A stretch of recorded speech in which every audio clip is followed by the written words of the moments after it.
সময়টা শীতকাল, আর এই সময়টায় প্রচুর ছুটি ছাঁটাও থাকে। আর সেই রকম সময়ে আমরা প্ল্যান করি কোনো উইকেন্ড ট্যুরে, স্পেশালি যদি সেটা একটু বড় উইকেন্ড হয়, অর্থাৎ একটা সোমবার কিংবা একটা শুক্রবার ছুটি এক্সট্রা পাওয়া যায়, তাহলে কোথাও একটু বাড়ির কাছে পিঠেই যদি ঘুরে আসা যেত। এই ভাবনা নিয়ে তোমরা সারা বছর আমাদের কাছে প্রচুর কমেন্ট করো, প্রচুর সাজেশন চাও। তাই ঠিক করলাম আজকে এমন একটা পর্ব তোমাদের সামনে নিয়ে আসবো যেখানে একটা নয়, দুটো নয়, তিনটে নয়, একসঙ্গে 8খানা উইকেন্ড ট্রিপে বেড়াতে যাওয়ার দুর্দান্ত ডেস্টিনেশনের খোঁজ থাকবে।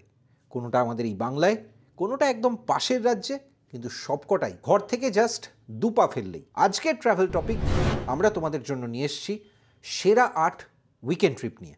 আমি প্রদীপ্ত। এই পর্বটা কিন্তু শেষ পর্যন্ত দেখতে ভুলো না।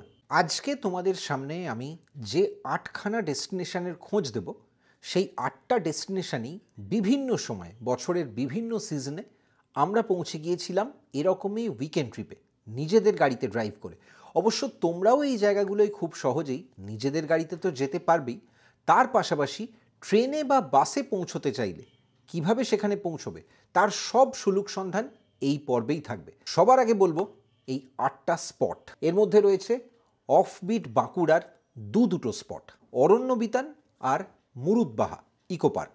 অফবিট বাঁকুড়ার কথা যখন বললাম তখন অফবিট পুরুলিয়ায় বা বাদ যায় কেন? সেই রকমই একটা দুর্দান্ত জায়গা আমরা খুব রিসেন্টলি ঘুরে এসেছিলাম, যার নাম গয়ালিকোচা। সেটা সম্পর্কেও বিস্তারিত বলবো তোমাদের এই পর্বেই। যারা সমুদ্র ভালোবাসো কিন্তু হাতের রেস্ট তো বেশি নেই, আর সময় তো অবশ্যই একটা ফ্যাক্টর, তাহলে কোথায় যাবে? ঘরের কাছেই আমাদের পাশের রাজ্য উড়িষ্যা, সেখানেই খুব অল্প ছোট্ট একটা ড্রাইভে তোমরা পৌঁছে যেতে পারো দাগাড়ায়। এই পর্বে দাগাড়া নিয়েও আলোচনা হবে। এরপর এমন দুটো জায়গার কথা বলবো যেগুলো কিন্তু অফবিট নয়, বলতে পারো একদম দেবানন্দের মতো, মানে এভারগ্রিন। যে কোনো সময় বাঙালির খুব পছন্দের, আর সারা বছর বাঙালি এই জায়গাগুলোয় ছুটে ছুটে যায়। জঙ্গলমহলের মধ্যে ঝাড়গ্রাম আর বেলপাহাড়ি একদিকে আছে, একই সঙ্গে জোড়া ডেস্টিনেশন, একই ট্রিপে ঘুরে আসা যায়। আর একটা ইউনিক জায়গা হচ্ছে বাংলার গ্র্যান্ড ক্যানিয়ন বা গনগনি, সেটাও থাকবে আমাদের এই সেরা 8 উইকেন্ড ট্রিপের স্পটের মধ্যে। একইভাবে যারা সমুদ্র ভালোবাসো আর এই বাংলার মধ্যেই অর্থাৎ কলকাতার খুব কাছে কোনো বিচ ডেস্টিনেশন খুঁজছো, তাহলে কিন্তু আর একটা এভারগ্রিন ডেস্টিনেশন চয়েস হতে পারে বকখালি আর হেনরি আইল্যান্ড। খুব রিসেন্টলি আমরা এই দুটো জায়গা থেকে ঘুরে এসেছি, যে সিরিজ তোমরা এই চ্যানেলে কদিন আগেই দেখেছো। টুক করে ঝালিয়ে নেবো সেই উইকেন্ড ট্রিপের কিছু highlights. Last but not the least, একটু জঙ্গলের ফ্লেভার হলে তো ভালোই হয়। জঙ্গলমহলের কথা যখন বলেছি তখন আমাদের ঘরের পাশের রাজ্যই হচ্ছে ঝাড়খণ্ড, আর সেই অফবিট ঝাড়খণ্ডে তোমরা ঘুরে আসতে পারো উইকেন্ড ট্রিপে। একটা ছোট্ট ড্রাইভ, বড়জোর এক বেলাও নয়, মাত্র কয়েক ঘন্টা, এবং তোমরা ঘুরে আসতে পারো দলমা হিলটপ থেকে, যেখানে আছে একটা দুর্দান্ত ইকোস্টে যার নাম মাকুলাকোচা। দেখো, দূরের বেড়ানো বা গাড়ি নিয়ে লম্বা রোড ট্রিপে বেরিয়ে পড়া, সেটা তো বছরের বিভিন্ন সময়ে আমরা করেই থাকি, কিন্তু আমাদের হাতেও অনেক সময় এরকম অপরচুনিটি এসে যায় যে ছুটিটা আগে থেকে প্ল্যান করা থাকে না। মানে ক্যালেন্ডারে হঠাৎ করেই সেই ছুটিটা পাওয়া যায়, কিংবা অফিসের কাজের ব্যস্ততার মধ্যে টুক করে একটা উইকেন্ড বার করে নেওয়া যায়। তো এই ধরনেরই একটা প্ল্যানে আমরা এবারের রোড ট্রিপে বেরিয়ে পড়েছিলাম, খুব ছোট্ট, আমাদের খুব কাছের, খুব পাশের ডেস্টিনেশন বলতে পারো, অফবিট বাঁকুড়ায়। বাঁকুড়ায় বিভিন্ন জায়গায় তোমরা অবশ্যই ঘুরে নিতে পারো, যার মধ্যে বেশ কিছু জায়গা আছে যেগুলো মানুষ সারা বছর যেতে পারে। আজকে তোমাদের সেরকমই দুটো ডেস্টিনেশনের সন্ধান দিচ্ছি। প্রথমেই চলে আসি অরণ্য বিতানের কথায়। অরণ্য বিতান কীভাবে যাবে? অরণ্য বিতান যাওয়ার জন্য তোমরা কিন্তু 3টে অপশন পাবে। গাড়ি নিয়ে তো যেতেই পারো যদি রোড ট্রিপের নেশা থাকে, রাস্তা যদি ভালো লাগে। অবশ্যই এই ধরনের যে কোনো ডেস্টিনেশন ছোট ট্রিপ হলে, উইকেন্ড ট্রিপ হলে, গাড়ির থেকে ভালো আর কোনো কিছু হয় না। কিন্তু যারা ট্রেনে বা বাসে পৌঁছতে চাও তারা কিভাবে যাবে? প্রথমেই তোমাদের ট্রেনে যেতে হবে ঝাড়গ্রাম কিংবা বাঁকুড়া স্টেশনে, এবং সেটার জন্য তোমরা কিন্তু হাওড়া থেকে বা সাঁতরাগাছি থেকে বিভিন্ন ট্রেনের অপশন পেয়ে যাবে। এছাড়া তোমরা বাই রোড যদি যাওয়া প্রেফার করো, তাহলে সেক্ষেত্রে ডিস্টেন্সটা কিন্তু 223 কিলোমিটার, খুব বেশি ডিস্টেন্স নয়, বড়জোর ঘন্টা 5-এর একটা ড্রাইভ। কলকাতা থেকে তোমরা যে রুটটা নিতে পারবে সেই রুটটাও তোমাদের বলে দিই। কলকাতা থেকে কোলাঘাট, খড়গপুর, তারপর বেলপাহাড়ি হয়ে তোমরা পৌঁছে যেতে পারবে এই ডেস্টিনেশনে, অর্থাৎ অরণ্য বিতানে। আর যদি এই রোড ট্রিপ সম্পর্কে রুট ম্যাপটা সম্পর্কে বিস্তারিত জানতে চাও, তাহলে আমাদের ব্লগটা ইতিমধ্যেই কিন্তু এই চ্যানেলে রয়েছে। ব্লগটা নিচে ডেসক্রিপশানে দিয়ে দিলাম এবং তার পাশাপাশি আই বাটনেও লিঙ্ক করে দেবো। অবশ্যই চেক আউট করতে ভুলো না। তাতে কিন্তু অরণ্য বিতান সম্পর্কে একটা পুরো বিস্তারিত ছবি তোমরা পেয়ে যাবে। অরণ্য বিতান এমন একটা সুন্দর ইকোস্টে বলতে পারো, একটা ছোট্ট রিসর্ট যেখানে কিন্তু পুরো হোমলি অ্যাটমসফিয়ার এবং জঙ্গলের যে ফ্লেভারটা, একটা পাহাড় জঙ্গল টিলা যেরকম ফিল হয়, সেই ফিলটা খুব ভালোভাবে তোমরা কিন্তু এখানে পাবে। বেস্ট সিজন, কোন সময় গেলে এই জায়গাটা তোমাদের সবচেয়ে ভালো লাগবে এবং সবচেয়ে কমফর্টেবল লাগবে? শীতকালে তো যেতেই পারো, তার পাশাপাশি বসন্তকাল অর্থাৎ সরস্বতী পুজো, হোলি, ওই রকম সময়, সেই সময়টাও কিন্তু এই জায়গাগুলো যাওয়ার জন্য দুর্দান্ত। তবে গ্রীষ্মকাল কোনো মতেই আমরা রেকমেন্ড করব না, কারণ ওই সময় টেম্পারেচার অনেক বেশি থাকে। আর এই জায়গাগুলোর একটা দারুণ সুন্দর ফিল তোমরা পাবে যদি বর্ষায় যাও, তখন কিন্তু জঙ্গল সবুজ থাকে। আর শীতের শেষ বসন্তে গেলে পলাশ কিন্তু এখানে একটা অ্যাডেড অ্যাট্রাকশন। অরণ্য বিতানে গেলে তোমরা কোথায় কোথায় ঘুরতে পারবে, অর্থাৎ আশেপাশে অ্যাট্রাকশন কি কি রয়েছে, তার মধ্যে তোমরা অবশ্যই অরণ্য বিতানেই স্টে করলে জাস্ট পায়ে হেঁটে কয়েকশো মিটার বলতে পারো তোমরা বোঙা ডুংরি বলে একটা ছোট্ট টিলা আছে, সেটাই হাইক করতে পারো। সেটা আমরা করেছিলাম অরণ্য বিতানে থেকে। তার পাশাপাশি বাঁকুড়ার সুতানের জঙ্গল আছে ঝিলিমিলিতে, সেটাও কিন্তু বেশ দেখার মতো, মানে থ্রিলিং লাগবে একবেলায় ড্রাইভ করে বা ঘুরতে, ইভেন পায়ে হেঁটে ঘুরতেও। এর সঙ্গে আছে তালবেড়িয়া লেক, যেটাও খুব কাছে এখান থেকে, একবেলাতেই গিয়ে ঘুরে চলে আসা যায়। তাছাড়া রয়েছে ছেঁদা পাহাড় আর লালজল গুহা।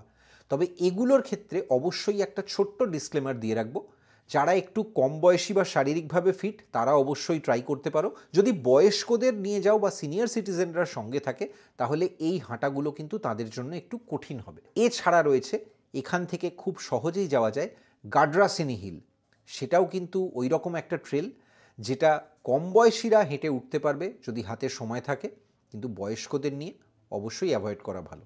ঘরের কাছে উইকেন্ড ট্রিপে আমাদের সেকেন্ড রেকমেন্ডেশন বাঁকুড়া থেকেই মুরুদবাহা ইকো রিসর্ট। এটাও কিন্তু একটা দুর্দান্ত ডেস্টিনেশন, শুশুনিয়া পাহাড়ের একেবারে ফুট হিলসে বলতে পারো। মুরুদবাহা ইকো রিসর্টে তোমরা যদি প্ল্যান করো কোনো উইকেন্ড, তাহলে কিভাবে যাবে? প্রথমেই তোমাদের বলবো যে যারা ট্রেনে যেতে চাও তাদের পৌঁছতে হবে ছাতনায়। ছাতনায় পৌঁছানোর জন্য হাওড়া স্টেশন থেকে কিংবা আদ্রা থেকে তোমরা কিন্তু ট্রেন পাবে। ট্রেনের অপশান খুব বেশি নেই, একটু লিমিটেড। আর যারা বাই রোড যেতে চাও তারা মাথায় রেখো, বাই রোড ডিস্টেন্সটা কিন্তু প্রায় 200 কিলোমিটার, অর্থাৎ 4.5 থেকে 5 ঘন্টার একটা ড্রাইভ ডিপেন্ডিং অন ট্রাফিক। আর মুরুদবাহা যাওয়ার জন্য তোমরা যে রুটটা বেছে নিতে পারো সেটা কিন্তু দুটো অপশান। একটা হচ্ছে তোমরা ডানকুনি হয়ে আরামবাগ হয়ে যেতে পারো, অথবা তোমরা ন্যাশনাল হাইওয়ে ধরে দুর্গাপুর হয়েও যেতে পারো, অর্থাৎ দুর্গাপুর থেকে দুর্গাপুর ব্যারেজ ক্রস করে মালিয়ারার রাস্তা ধরেও এদিকে যাওয়া যায়। এবার চলে আসি মুরুদবাহার জন্য সেরা সিজন কোনটা। দেখো, আমাদের এক্ষেত্রে অবশ্যই রেকমেন্ডেশন থাকবে এই সময়টায়, অর্থাৎ যে সময় দাঁড়িয়ে আমরা এই পর্বটা তোমাদের সামনে আনছি, শীতকাল এই ধরনের যে কোনো উইকেন্ড ট্রিপ করার জন্য একেবারে আইডিয়াল সময়, দারুণ সময়, ঠান্ডা, ওখানে কিন্তু খেজুর রস খুব ভালো পাওয়া যায়, সেটাও কিন্তু একটা অ্যাট্রাকশন বলতে পারো। এবং মুরুদবাহা যাওয়ার জন্য আরেকটা দুর্দান্ত সময় হচ্ছে যখন ওখানে পলাশ দেখতে পাওয়া যায়, অর্থাৎ বসন্তের, হোলির আশেপাশের সময়টায়। তবে মাথায় রেখো একটা জিনিস কিন্তু অবশ্যই আগে থেকে বলে রাখবো, যদি তোমরা ওই সময় প্ল্যান করতে চাও তাহলে ওখানে কিন্তু ট্যুরিস্টদের রাশও বেশি থাকে, তাই সেক্ষেত্রে ওখানে যাওয়ার আগে অবশ্যই বুকিং করে যেও। ভুলেও কিন্তু ভেবো না যে ওখানে গিয়ে তোমরা অনসাইট বুকিং করে এরকম কোনো চান্স নেবে। মুরুদবাহা গেলে তোমরা কোথায় থাকবে? অবশ্যই মুরুদবাহা ইকো পার্ক, সেটা ইটসেলফ একটা দুর্দান্ত ট্যুরিস্ট ডেস্টিনেশন। সেখানেই তোমরা অনেক কিছু দেখার জন্য পেয়ে যাবে। পার্কটা ঘুরতেও কিন্তু বেশ অনেকক্ষণ সময় লাগে। আর এই পার্কের মধ্যেই রয়েছে রিসর্ট, যেটা কিন্তু একেবারে সরকারের আন্ডারটেকিংয়ের একটা রিসর্ট, এবং সেখানে কিন্তু আমরা ছিলাম। অবশ্যই এখানেও তোমরা বিভিন্ন ধরনের বিভিন্ন ক্যাটাগরির রুম পেয়ে যাবে, যার ট্যারিফগুলো ডিফারেন্ট। সব কিছু বিস্তারিত আছে আমাদের এপিসোডে, আমি সেই এপিসোডের লিঙ্কগুলো অবশ্যই নিচে ডেসক্রিপশানে দিয়ে দেবো।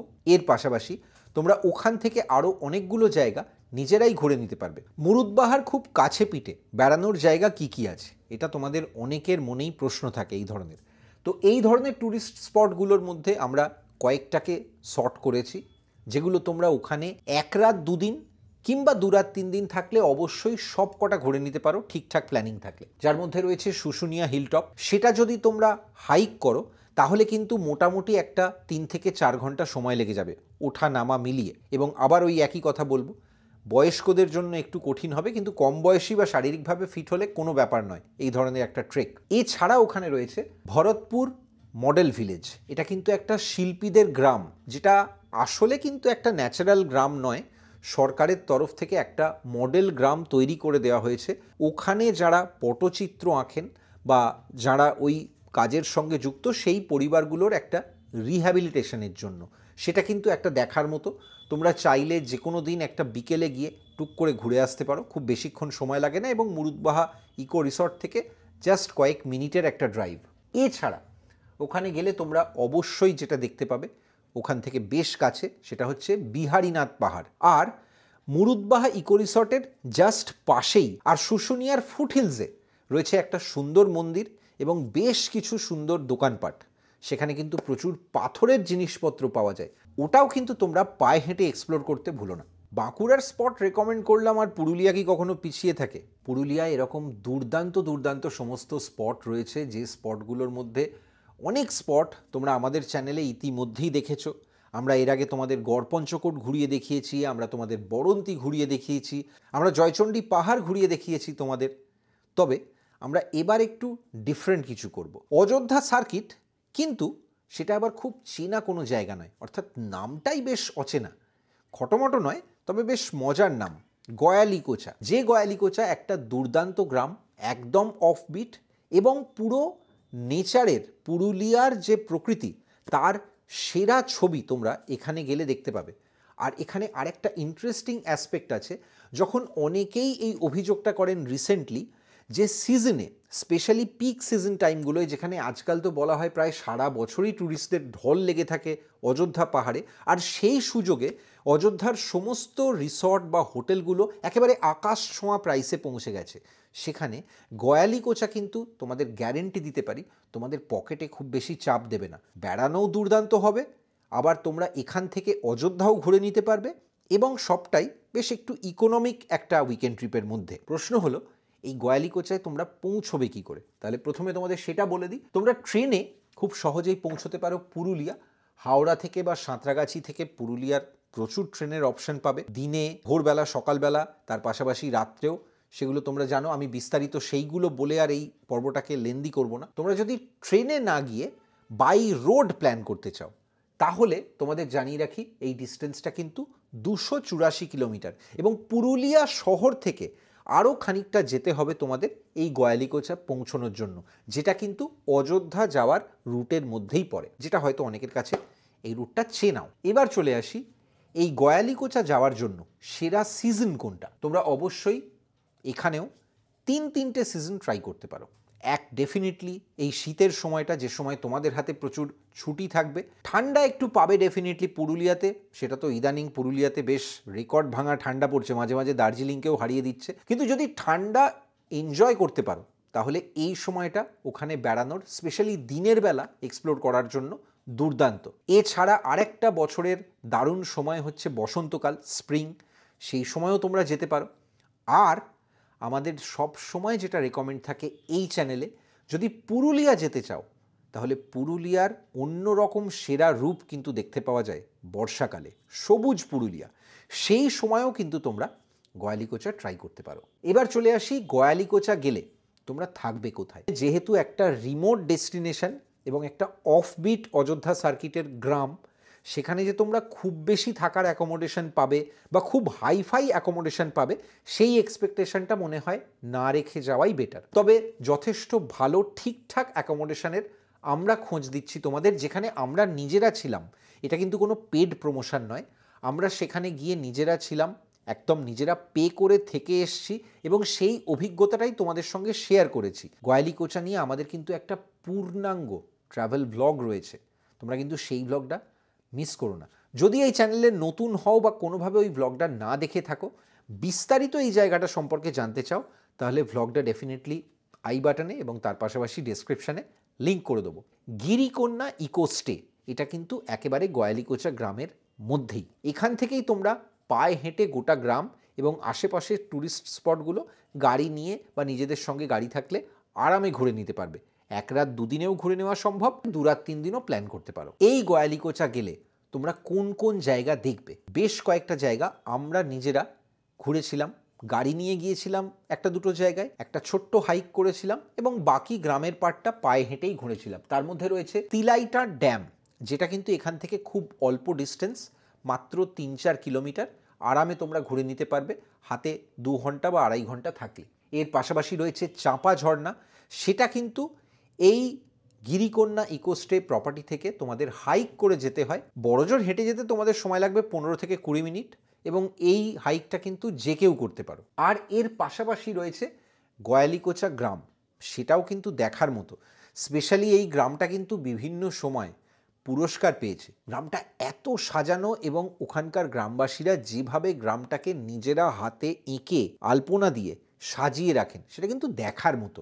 আর এই গয়ালিকোচা যাতায়াতের পথেই তোমরা পাবে বান্দু নদী আর তার উপর একটা অসাধারণ সুন্দর ছবির মতো ব্রিজ। এই সব কটাই তোমরা কিন্তু আমাদের এপিসোডেও পাবে, তাই ওটাও চেক আউট করতে ভুলো না। বাঁকুড়া আর পুরুলিয়ার পাহাড় জঙ্গলের ফ্লেভার তো হলো, এবার যারা শুধু সমুদ্রের জন্য ওয়েট করে বসে আছো, অর্থাৎ উইকেন্ড জমিয়ে মাছ ভাজা খাবো, একটু স্নান করব আর সমুদ্রের ঢেউ গুনবো, এই রকম যারা মেন্টালিটি নিয়ে একটা উইকেন্ড ট্রিপ প্ল্যান করার কথা ভাবছো, তোমাদের কি নিরাশ করবো ভাবছো? একদমই না। তোমাদের জন্য বলেছিলাম দুর্দান্ত দুটো রেকমেন্ডেশন আছে। প্রথমেই তোমাদের জন্য নিয়ে এসছি অফবিট ওড়িশার একটা দুর্দান্ত ডেস্টিনেশন, সেটা হচ্ছে দাগাড়া। এই দাগাড়া বিচটা খুব বেশি দিন হলো পপুলার হয়নি, মাত্র 1 থেকে 2 বছর এটা বাঙালি পর্যটকদের সিলেবাসে ঢুকতে শুরু করেছে। এখনও সবাই কিন্তু এটার নাম জানে না, কিন্তু এই জায়গাটা কলকাতা থেকে খুবই কাছে। যারা ছোটোখাটো ড্রাইভ প্রেফার করো, খুব বড় লং ড্রাইভ করতে এখনও চাও না, বা উইকেন্ড ট্রিপে একদম স্ট্রেস নিতে চাইছো না, তাদের জন্য কিন্তু এটা একটা দুর্দান্ত স্পট হতে পারে। অর্থাৎ কলকাতা থেকে স্টার্ট করবে, এক বেলায় খুব ইজিলি পৌঁছে যাবে 4 থেকে 5 ঘন্টায়। তারপর সারাদিন সমুদ্র দেখবে, এনজয় করবে। পরের দিনটা হাতে থাকলে তো ক্যা বাত। আর যদি ফিরেও আসতে হয় তাহলেও 1 রাত 2 দিনের জন্য এই প্ল্যানটা কিন্তু বেশ সস্তায় পুষ্টিকর। দাগাড়ায় তোমরা যারা গাড়ি নিয়ে যাবে না, যারা ট্রেনে বা বাসে যাবে, তারা কিভাবে যাবে তাদের জন্য অপশানগুলো বলে দিই। ট্রেনে যেতে গেলে তোমাদের নামতে হবে জলেশ্বর স্টেশনে। এই জলেশ্বরের জন্য তোমরা হাওড়া বা সাঁতরাগাছি থেকে প্রচুর ট্রেনের অপশান পেয়ে যাবে। যে ট্রেনগুলো স্পেশালি কটক বা পুরী এই ধরনের বাউন্ড ট্রেনগুলো, তার অনেক ট্রেনেরই কিন্তু জলেশ্বরে স্টপেজ থাকে। তোমরা তোমাদের কনভিনিয়েন্ট টাইম অনুযায়ী কোন সময় তোমরা যেতে চাইছো সেই অনুযায়ী ট্রেনের টিকিট বা ক্লাস সেটা তোমরা বুক করে নিতে পারো। যারা বাই রোড যেতে চাও, সেটা নিজেরা গাড়ি ভাড়া করে হোক বা অন্য কোনোভাবে নিজেদের গাড়িতে ড্রাইভ করে, তাদের জন্য জানিয়ে দিই যে এখানে কিন্তু বাই রোড ডিস্টেন্সটা 225 কিলোমিটার। অর্থাৎ কলকাতা থেকে আমি এই দূরত্বটার কথা বললাম, এবং সেটার জন্য তোমরা কিন্তু একদিক থেকে যেমন চেনা রুট ধরে যেতে পারবে, অর্থাৎ কোলাঘাট হয়ে বালাসোরের রুট ধরে। আর একটা প্ল্যান তোমাদের জন্য কিন্তু রেকমেন্ড করব, যদি তোমরা দীঘা বেড়াতে যাও এবং তারপর হাতে একটা এক্সট্রা দিন থাকে কোনো একটা উইকেন্ডে, তাহলে দীঘা থেকেও কিন্তু এই জায়গাটা খুব কাছে। এটা মাত্র 51 কিলোমিটারের একটা ড্রাইভ। এবার চলে আসি দাগাড়ার বেড়াতে যাওয়ার সেরা সময় কোনটা। দাগাড়া বেড়াতে যাওয়ার জন্য দেখো, তোমাদের প্রথমেই বলে দিই যে শীতকাল এই ধরনের যে কোনো ডেস্টিনেশনের জন্য, সেটা কাছে পিঠে পাহাড় বা টিলা বা জঙ্গল হোক কিংবা সমুদ্র হোক, তার জন্য দুর্দান্ত। অর্থাৎ এই সময় বুঝতেই পারছো যে প্রচুর ট্যুরিস্টের আনাগোনাও লেগে থাকে এই সমস্ত জায়গায়, এবং সাদা বালির বিচ, ফলে সেটাও একটা অ্যাডেড অ্যাট্রাকশন, তার সঙ্গে লাল কাঁকড়া। তো এই শীতকাল এই সময়ের জন্য খুব ভালো অপশান। তাছাড়া সারা বছরই যে কোনো উইকেন্ডে বা যদি একটা এক্সট্রা হাতে ছুটির দিন থাকে, তাহলে তোমরা দাগাড়া পৌঁছে যেতে পারো। আর মনসুন কিন্তু দারুণ, মানে বর্ষার সময় তোমরা যদি এখানে যাও তাহলে কিন্তু সমুদ্রকে একদম উত্তাল চেহারায় পাবে। তবে এখানে দুটো জিনিস ডিসক্লেমার দিয়ে রাখবো। বর্ষায় যাওয়ার ক্ষেত্রে অবশ্যই ওয়েদার ফোরকাস্ট চেক করে যাবে, কারণ বিভিন্ন ক্ষেত্রে দেখা যায় যে এই উপকূলবর্তী অঞ্চলগুলোতে সাইক্লোনিক ওয়েদারের অনেক সময় প্রেডিকশান থাকে। সেই রকম কোনো আশঙ্কা থাকলে ট্রাই না করাই ভালো। আর এক্সট্রিম গরমকাল যেটা, অর্থাৎ এপ্রিল মে মাস, সে সময় একেবারেই তোমাদের এই জায়গাগুলো রেকমেন্ড করব না। দেখো, দাগাড়াতেও কিন্তু একটা জেলেদের গ্রাম এবং একটা খুব চমৎকার নির্জন নিরিবিলি সমুদ্র সৈকত আছে। এইটুকুই এখানে দেখার, এবং এটাকে কেন্দ্র করে ধীরে ধীরে যে পর্যটনটা গড়ে উঠছে তাতে এখনও কিন্তু ওখানে খুব হাইফাই কোনো হোটেল রিসর্ট খুব বিরাটভাবে তৈরি হয়নি। আর সব থেকে প্রমিনেন্ট যে স্টেটা সেখানেই কিন্তু আমরা ছিলাম, দাগারা নেচার ক্যাম্প। অবশ্যই আমাদের চ্যানেলে, এই চ্যানেলে সেই দাগারা নেচার ক্যাম্পের ভিডিও আছে। দাগারা নেচার ক্যাম্পেও তোমরা বিভিন্ন ভ্যারিয়েন্টের রুম পাবে, সেটা কাপলদের জন্য রুম থেকে শুরু করে নন এসি, এসি সব রকম অপশন পাবে। যদি দুয়ের বেশি সংখ্যক থাকো গ্রুপে, 3 জন বা 4 জন, সেই ধরনের প্রভিশনও ওদের ওখানে আছে। আর ওদের ওখানে যে জিনিসটা অ্যাডেড অ্যাট্রাকশন বলতে পারো, সেটা খাওয়া দাওয়া। যারা খেতে ভালোবাসো, স্পেশালি মাছ খেতে ভালোবাসো, তারা আমি বলছি ওখানে গ্যারেন্টি দিয়ে ওখানে গেলে কোনো দিন নিরাশ হবে না। দাগারা গেলে তোমরা কোন কোন জায়গা ঘুরবে, একটা বেশ সুন্দর বড় দীর্ঘ ঝাউবন আছে, মৎস্যজীবীদের গ্রাম আছে, এবং ওখানে জেলেদের যে মাছ ধরতে যাওয়াকে কেন্দ্র করে অ্যাক্টিভিটিগুলো একদম ভোরবেলায় বা বিকেলের দিকে দুটোই কিন্তু তোমরা অবশ্যই ওখানে গেলে দেখতে পাবে। বহু পুরাতন তবুও নূতন, রবীন্দ্রনাথ সেই কবেকার লাইন লিখে গিয়েছিলেন। আমি জানি না বকখালি বা হেনরি আইল্যান্ড নিয়ে এই কথাটা বলা যায় কি না, এগুলোকে তো আর এখন অফবিট কোনোভাবেই বলা যায় না। বকখালি বা হেনরি আইল্যান্ডে সারা বছর পর্যটকদের ভিড় লেগে থাকে, স্পেশালি এই শীতকালের সময়টা, যেহেতু বাংলার একমাত্র সাদাবালির বিচ, ফলে বুঝতেই পারছো হেনরি আইল্যান্ডের কিন্তু গ্ল্যামার আরও বেড়ে যায়। বকখালির ভ্লগ, হেনরি আইল্যান্ডের ভ্লগ, তার পাশাপাশি বকখালি গেলে কোথায় থাকতে পারো, সেই বিস্তারিত সব কিছু আমাদের চ্যানেলে রয়েছে। একটু কষ্ট করে জাস্ট খুঁজে নিও ভিডিওগুলো, আমি তোমাদের জন্য অবশ্যই নিচে ডেসক্রিপশানে ভিডিওগুলো লিঙ্ক করে দেবো। এবার চলে আসি বকখালি বা হেনরি আইল্যান্ড তোমরা যাবে কিভাবে। যারা তোমরা ট্রেনে যাবে তাদের জন্য শিয়ালদা সাউথ থেকে নামখানা লোকাল রয়েছে, একটা বেশ লম্বা জার্নি, কিন্তু ট্রেনে মন্দ লাগবে না। সকাল সকাল যদি ভোর ভোর স্টার্ট করতে পারো তাহলে কিন্তু বেলায় মোটামুটি 11টা-12টার মধ্যে পৌঁছে যাবে নামখানায়। নামখানা থেকে তারপর বকখালি পৌঁছানোর প্রচুর অপশান, ম্যাজিক গাড়ি আছে, টোটো আছে, বাস আছে, তোমরা তোমাদের চয়েস অনুযায়ী সেটা, এবং একটু অবশ্যই দরদামও করে নিতে হবে, তোমরা কিন্তু অপশান পেয়ে যাবে। যারা কলকাতা থেকে আমাদের মতো একদম পুরোপুরি রোড ট্রিপ করে নিজেদের গাড়িতে যেতে চাও, তাদের জন্য একটা ইনফরমেশন দিয়ে রাখি, এটা কলকাতা থেকে মাত্র 126 কিলোমিটার। তবে যেহেতু তোমাদের বেহালা বা আমতলা ওই ধরনের রুট পেরিয়ে যেতে হবে, তাই চেষ্টা করো as early as possible start করতে, কারণ যত বেলায় সময় বাড়বে তত কিন্তু এই রাস্তাগুলোতে এখনও ট্রাফিক বেড়ে যায়। বকখালি বা হেনরি আইল্যান্ডের জন্য বেস্ট সিজন কোনটা, এই প্রশ্নটা ডেফিনেটলি তোমাদের অনেকের মাথায় রয়েছে। তাহলে বলে দিই যে এক্ষেত্রেও কিন্তু আমাদের রেকমেন্ডেশন থাকবে শীতকাল, কারণ আগেই বলেছি উইন্টারে কিন্তু খুব মনোরম লাগে এই বেড়ানোটা। সারা বছর যে কোনো উইকেন্ডে বকখালি হেনরি আইল্যান্ড যেতে পারো, এক্সেপ্ট এপ্রিল মে মাসের গরমটা।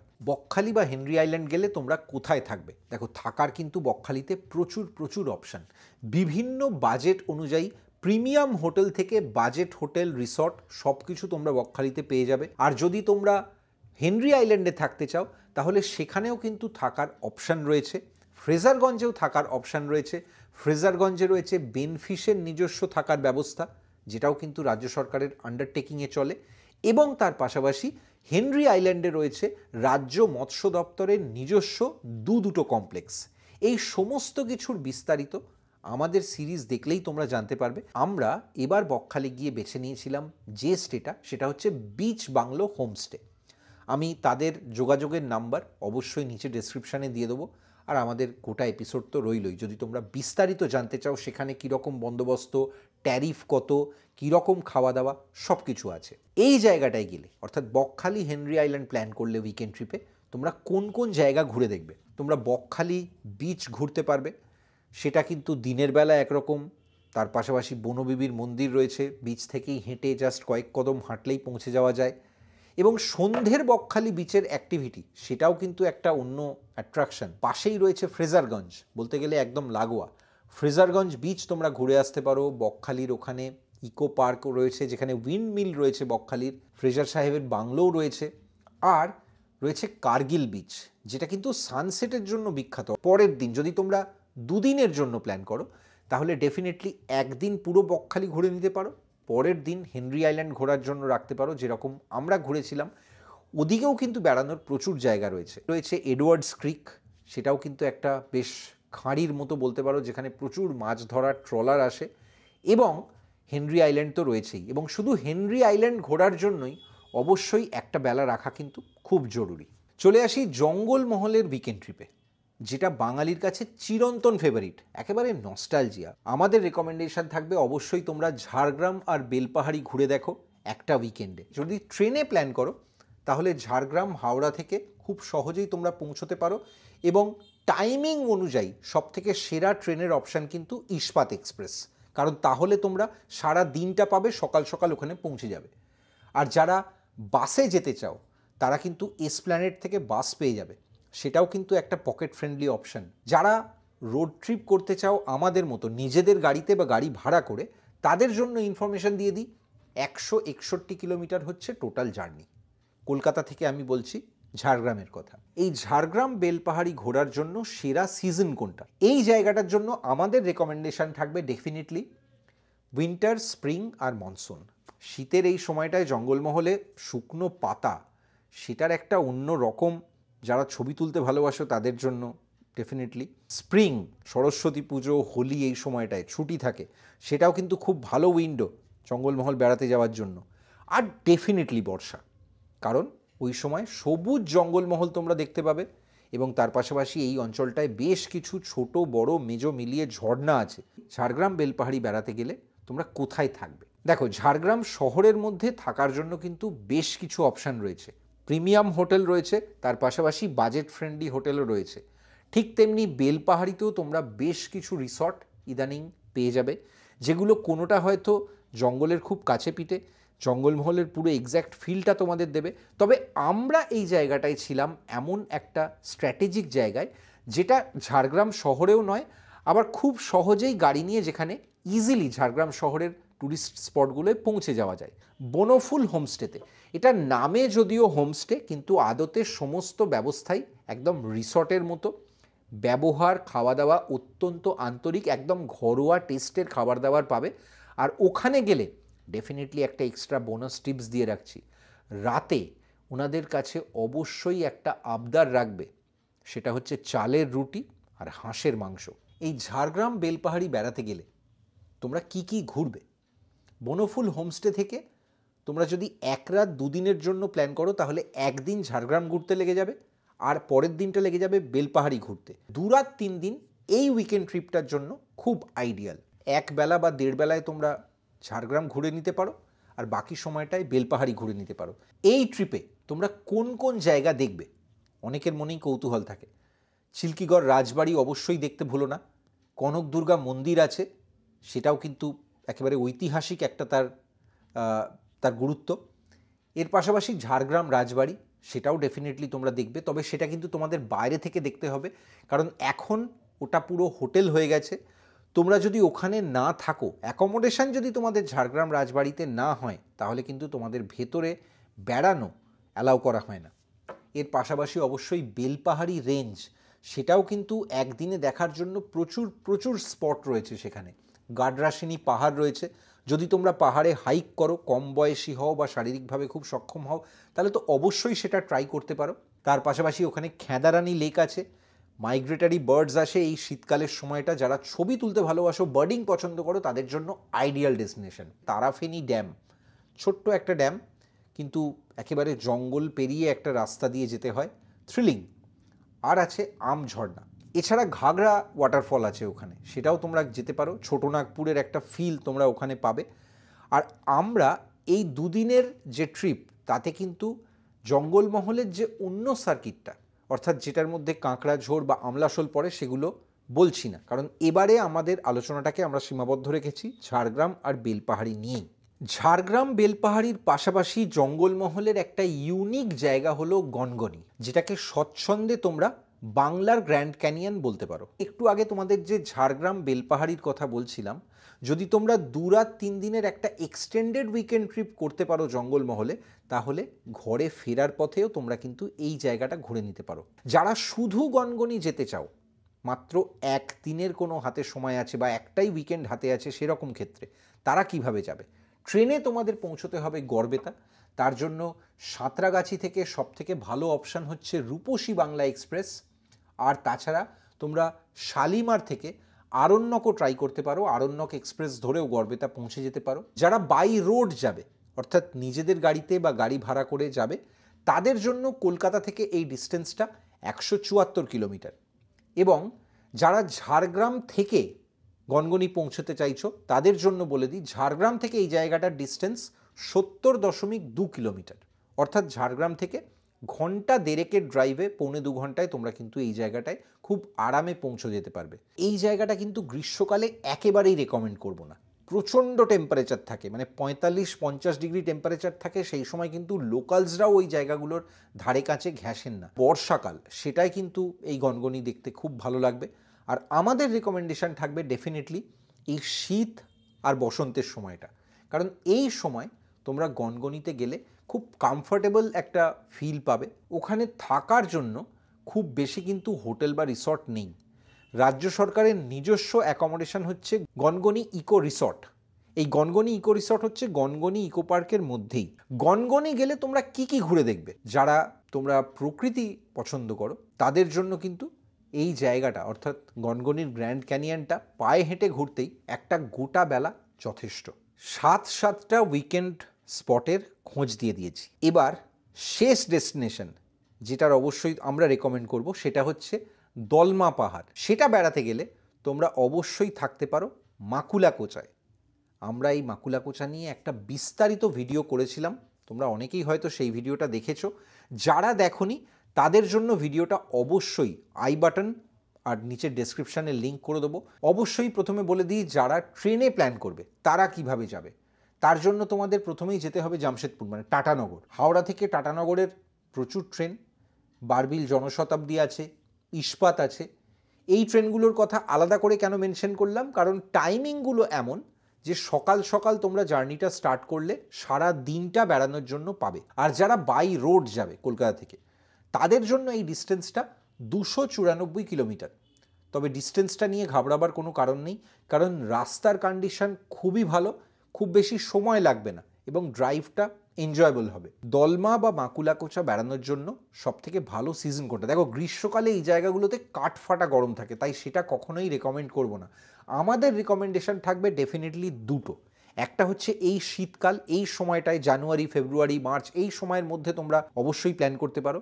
কিংবা তা না হলে আর যে সময়টা প্ল্যান করতে পারো সেটা হচ্ছে বর্ষায়। দলমা মাকুলাকোচা বেড়াতে গেলে তোমরা কোথায় থাকবে? আমরা রেকমেন্ড করব যেখানে আমরা ছিলাম, সেটা হচ্ছে মাকুলাকোচা ইকো স্টে রিসর্ট। এটাও কিন্তু ঝাড়খণ্ড ট্যুরিজমের সঙ্গে একটা পিপিপি মডেলে চলে। এই ইকো রিসর্টটা একদম দলমার যে জঙ্গল তার গায়ে, জঙ্গলের চেকপোস্ট তার থেকে মাত্র কয়েক মিটার দূরে। অ্যাকোমোডেশন কিন্তু একেবারেই খুব মারাত্মক হাইফাই কিছু সেটা এক্সপেক্ট করো না। খাওয়া দাওয়াও নমিনাল, কিন্তু জায়গাটা লোকেশন ওয়াইজ দুর্দান্ত। দলমা মাকুলাকোচা বেড়াতে গেলে তোমরা কোন কোন জায়গাগুলো অবশ্যই ঘুরে দেখবে? দেখো, আমরা রেকমেন্ড করব তোমরা দলমা হিলটপে তো ডেফিনেটলি যাবে। যদি তোমাদের নিজেদের কাছে 4x4 গাড়ি থাকে তাহলে কোনো অসুবিধে নেই, তোমরা চেকপোস্ট থেকে পারমিশন পেয়ে যাবে। আর যদি তোমরা বাইরের গাড়ি নিয়ে বা ভাড়া গাড়ি নিয়ে যাও তাহলে মাকুলাকোচা ইকো স্টে পর্যন্ত তোমাদের কিন্তু গাড়ি অ্যালাউ করা হয়। তারপর তোমাদের দলমা হিলটপে যাওয়ার জন্য জঙ্গলের গাড়ি নিতে হবে, সেটা কিন্তু ওই কাউন্টার থেকেই পাওয়া যায়। এর পাশাপাশি ওখানে রয়েছে চান্ডিল ড্যাম, সেটাও কিন্তু আমরা দেখেছিলাম, দুর্দান্ত স্পট। এবং অবশ্যই সেখানে কিন্তু অনেক ট্যুরিস্ট স্পট রয়েছে, যার মধ্যে লোয়ার ড্যাম রয়েছে, স্মল ড্যাম রয়েছে। এগুলো প্রত্যেকটাই তোমাদের এক বেলায় বা একদিনে ঘুরে নেওয়া পসিবল। আর অবশ্যই যে জায়গাটা যাবে সেটা হচ্ছে বিজলি ঘাটি ঝর্ণা। স্পেশালি যদি তোমরা বর্ষাকালে প্ল্যান করো তাহলে কিন্তু এই ঝর্ণাটা একদম অন্য রকম লাগবে। শুধু নিজেদের বেড়ানো বা আমাদের বেড়ানোর থেকে ট্র্যাভেল ভ্লগ নয়, তোমরা সারা বছর বেড়ানোর জন্য আমাদের কাছে বিভিন্ন সময় কমেন্ট করে জানতে চাও, সাজেশন চাও। শুধু তোমাদের জন্য এই পর্বটা আমরা নিয়ে এলাম। তোমরা এবারের শীতে কোথায় কোথায় কে বেড়াতে যাচ্ছ, আমাদের রেকমেন্ডেশন বা আমাদের সাজেশন অনুযায়ী কেউ যদি কোথাও যাও তাহলে সেই বেড়ানোটা কেমন হলো ডেফিনেটলি আমাদের কমেন্ট করে জানিও। যদি এর বাইরেও তোমরা নতুন কোনো এই ধরনের জায়গা সম্পর্কে ইনফরমেশান জানতে চাও বা তোমরা চাও যে আমরা সেই জায়গায় যাই, তাহলে সেটাও কিন্তু অবশ্যই আমাদের কমেন্টে লিখো। যারা এখনও এই চ্যানেলে নতুন বা চ্যানেলটা সাবস্ক্রাইব করনি তারা নিচে সাবস্ক্রাইব বাটনটা এই ভিডিওটা দেখার পর অবশ্যই কিন্তু ক্লিক করবে। আমরা কিন্তু এখন সারা বছর আমরা যে যে জায়গাগুলোয় বেড়াতে যাই তার একটা আপডেট আমাদের অন্য সোশ্যাল মিডিয়া প্ল্যাটফর্মগুলোতে আসে। সেগুলোর জন্য অবশ্যই তোমাদের ফলো রাখতে হবে রেকর্ডিং মোড ফেসবুকে আর ইনস্টাগ্রামে। তোমাদের বেড়ানোর গল্প আমাদের এবং আমাদের বাকি সব বন্ধুদের সঙ্গে তোমরা শেয়ার করতে পারবে ফেসবুকে। সেখানেই রয়েছে আমাদের গ্রুপ রেকর্ডিং মোড ট্রাভেলগ। আবার এই ধরনের কোনো নতুন বেড়ানো আর বেড়ানোর গল্প নিয়ে ফিরে আসবো খুব তাড়াতাড়ি। সবাই ভালো থেকো, প্রচুর ঘুরতে থাকো।